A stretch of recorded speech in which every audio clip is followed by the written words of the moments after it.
I, 31M, need some perspective here because things escalated massively, and now I'm wondering if I'm in the wrong.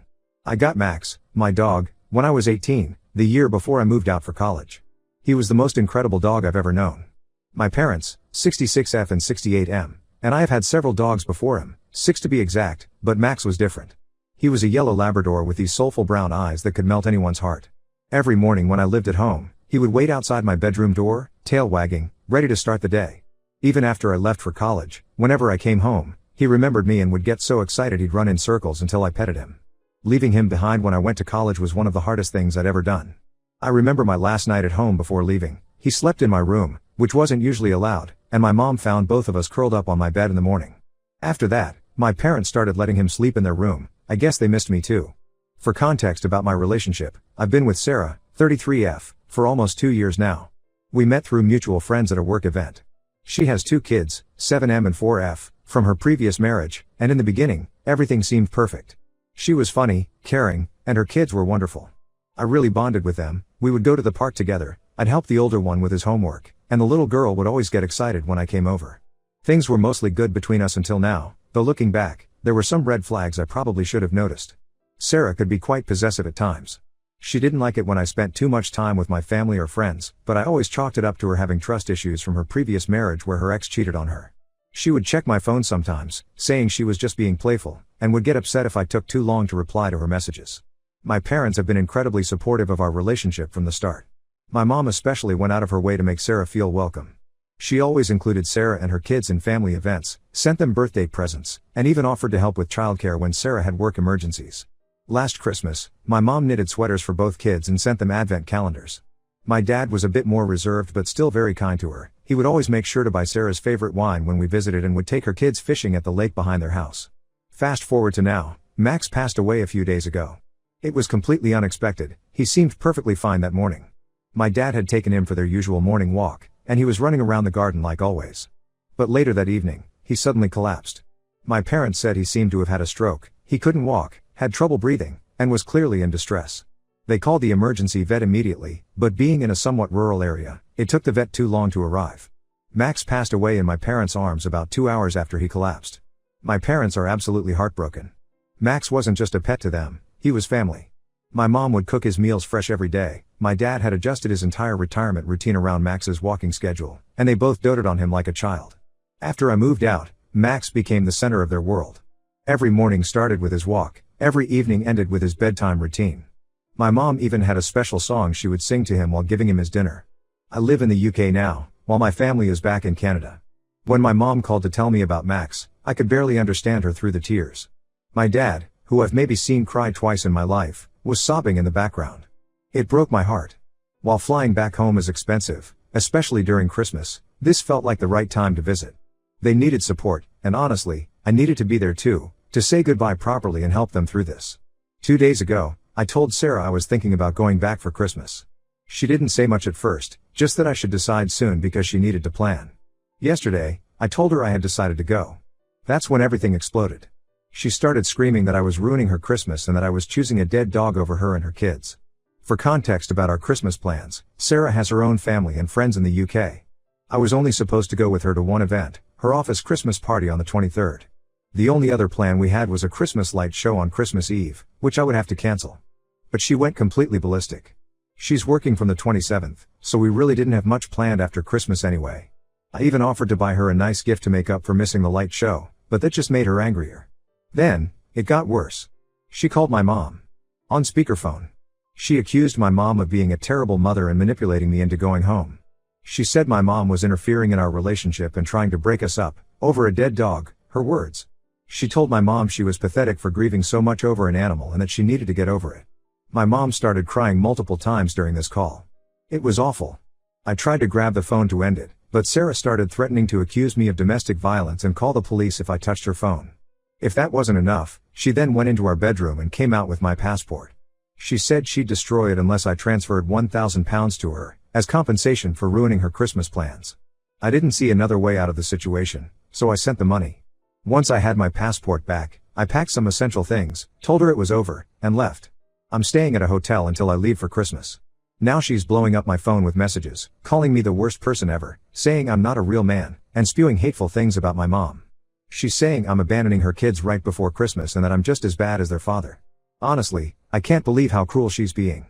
I would have gladly brought her and the kids with me, but it would have cost £6,000 to fly all four of us back to Canada. That wasn't realistic for either of us. For context about my previous support, when her father passed away last year, I paid for her and her kids' flights to go back to her home country, covered part of the funeral and hotel stay, totaling maybe £5,000, and stayed with her at her place, where it's challenging to WFH or get to my office, for almost 2 months because she kept begging me to stay. Please help me think straight and rationally? She is making me feel like I'm the wrong one here, but I don't get it.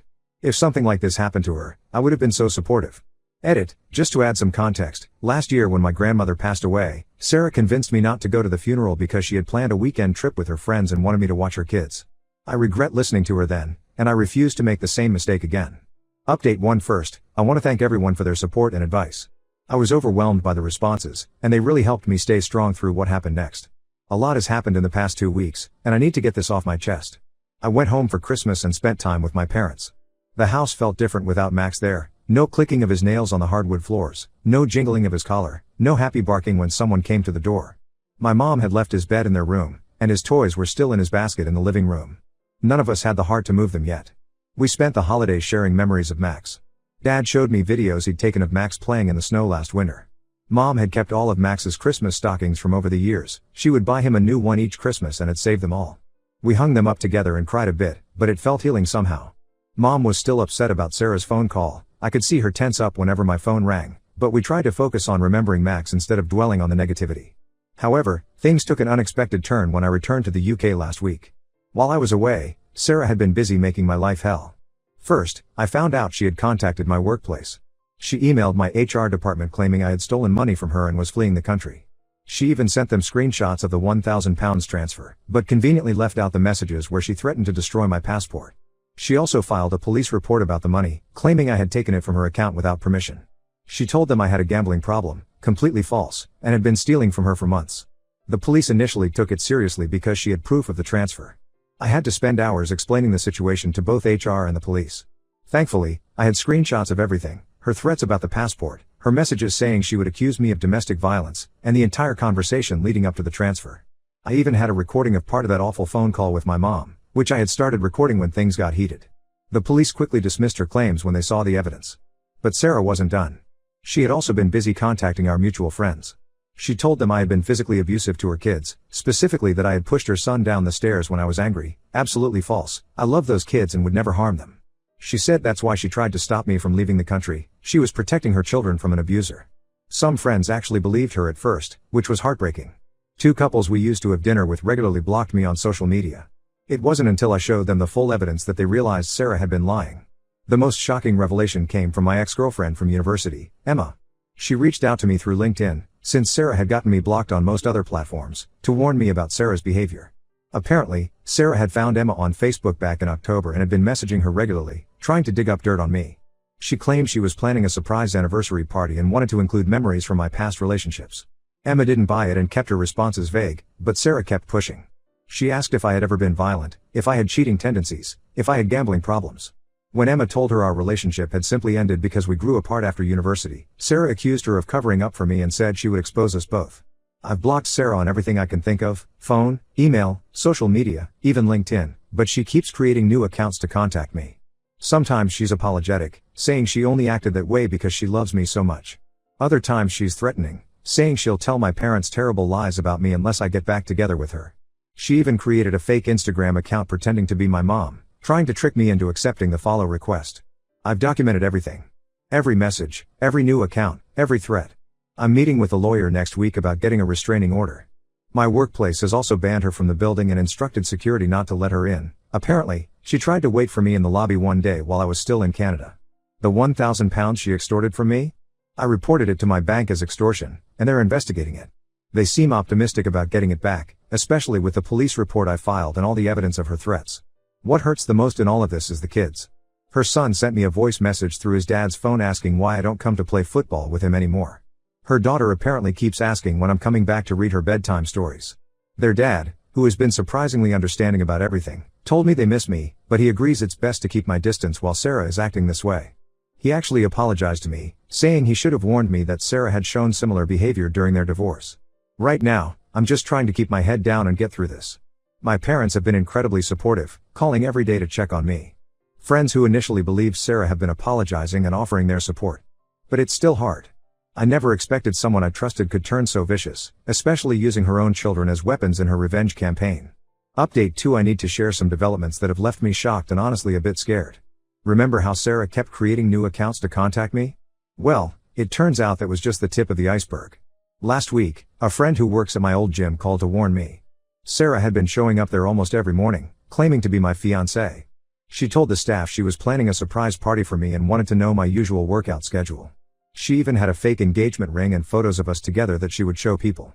Thankfully, my friend recognized her from a group dinner we had months ago and knew we had broken up. But it gets worse. The hospital called me to verify my emergency contact information because someone had tried to access my medical records. When I asked for details, they told me a woman claiming to be my fiancé had come in with a story about needing my medical history for our marriage license. She even had a copy of an old utility bill from when we lived together. Fortunately, the hospital's security protocols required additional verification, which she couldn't provide. The most disturbing revelations came from her ex-husband, Tom. He reached out after Sarah started harassing his new girlfriend.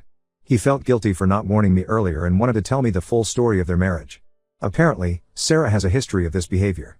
Before their marriage ended, she became obsessed with one of Tom's female colleagues who she thought was too friendly with him. She started showing up at their office during lunch breaks, called the woman's husband with false accusations of an affair, and even followed her to her gym and signed up for the same fitness classes. The harassment got so bad that the colleague had to change jobs and move to a different city. Tom told me Sarah had done similar things to 2 other women before that, including his sister's best friend. He said he didn't warn me earlier because Sarah had threatened to limit his access to the kids if he ever talked about their past. She used the kids as leverage to keep him quiet, just like she's trying to use them to manipulate me now. The restraining order hearing was last week. The evidence was overwhelming: the passport incident, the false police report, the workplace harassment, the gym stalking, the hospital incident, and hundreds of messages from various fake accounts. The judge granted the order immediately. Sarah showed up to the hearing acting completely calm and collected, telling the judge I was overreacting to a few emotional messages from a bad breakup. But when the judge mentioned the hospital incident, she lost it. She started screaming that she had every right to know about my medical history since we were going to have a family together. They had to remove her from the courtroom. On a more positive note, my parents are doing much better. After much discussion and soul-searching, they decided to get a new puppy. Not to replace Max, they were very clear about that, but to give them something positive to focus on. The puppy is a chocolate lab they named Charlie. He's completely different from Max in personality. Where Max was calm and dignified, Charlie is a tiny ball of chaos. But seeing them bond with him has been heartwarming. Mom still has Max's things in a special box, but Charlie has his own bed and toys now. The bank finally returned my £1,000 after their investigation confirmed the extortion. I used some of it to buy supplies for Charlie and put the rest toward legal fees. My company has been surprisingly supportive through all this. They even offered to let me work remotely from Canada for a few weeks if I needed to get away, though I decided to stay and deal with things here. Tom keeps me updated about the kids when he can. His new girlfriend seems lovely, and she's been helping the kids adjust to all the changes. Sarah apparently tells them I abandoned them, which breaks my heart, but Tom tries to counter that narrative without badmouthing their mom. He suggested we might be able to arrange some kind of video call in the future, once things settle down and if Sarah agrees, but for now, we agreed it's best to keep my distance. I'm still documenting everything in case things escalate again, but having the restraining order has given me some peace of mind. I just hope Sarah gets the help she needs, if not for her own sake, then for her kids. Update 3: Final update here. Life has finally started to feel normal again, though getting to this point wasn't easy. The restraining order has been effective. Sarah hasn't contacted me directly in months, though I still hear about her attempts to get information about me through mutual friends. Her ex-husband Tom told me she's in a new relationship now with someone she met at her workplace. While that's a relief for me, I feel a bit worried for the new guy. Tom mentioned Sarah is already talking about marriage after just 2 months of dating. I hope she's gotten help and changed, but given how she acted with Tom and then me, I have my doubts. An interesting development happened last month. Sarah's sister reached out to me. She apologized for not warning me earlier and explained that Sarah has had similar patterns in relationships since her teenage years. Apparently, their parents always enabled her behavior, making excuses and covering up her actions. The sister tried to convince them to get Sarah help after her divorce from Tom, but they dismissed it as Sarah just being passionate about her relationships. My parents are doing much better with Charlie, their new puppy. The house feels alive again. Charlie has completely different quirks from Max. He's afraid of the vacuum cleaner but loves the mailman, while Max was the opposite. Mom says these differences actually make it easier because they're not constantly comparing him to Max. I visit them more often now, making up for all the times I let Sarah control my family time. The bank eventually returned my £1,000, and I used it to help my parents get some training classes for Charlie. He's turning into a wonderful dog, though he still steals socks and refuses to give them back unless bribed with treats. Dad jokes that Max never needed training classes, but you can see how happy he is when Charlie masters a new command. I've started dating again, very casually. I met someone through a work friend, and we've been on a few dates. She's lovely and understanding about everything that happened with Sarah. When I explained why I needed to take things slow, she completely got it. The biggest difference I've noticed is how she respects boundaries, both mine and her own. There's no checking of phones, no demands about my time, no guilt tripping. It's refreshing, but I'm still proceeding cautiously. I still miss Sarah's kids sometimes, especially during holidays or when I pass by their favorite playground. Their dad sends me updates occasionally, which helps. The older one is doing well in football, and the little one has started reading on her own, things I wish I could celebrate with them. Tom says they still ask about me sometimes, but less frequently now. He thinks they're adjusting well, and that's what matters most. My work life has stabilized too. After everything that happened, I was worried about my professional reputation, but if anything, the incident with Sarah made my colleagues more supportive. My boss even joked that dealing with that situation showed more crisis management skills than any work project could. The whole experience taught me a lot about standing up for myself and my family. I realized how many red flags I ignored with Sarah because I was trying to be understanding about her past. Now I know that while it's important to be compassionate about someone's trauma, it's not an excuse for abusive behavior. I've also learned that grief, like with Max's passing, often reveals people's true colors. Sarah showed her true self when faced with my family's loss. I'm just glad I got out when I did, before things got even worse. These days, I keep Max's old collar in my desk drawer. Sometimes when I'm having a rough day, I look at it and remember how his unconditional love brought out the best in people, and how his loss ultimately showed me who I needed to remove from my life. This will be my last update. Thank you all for your support throughout this journey. It meant more than you know.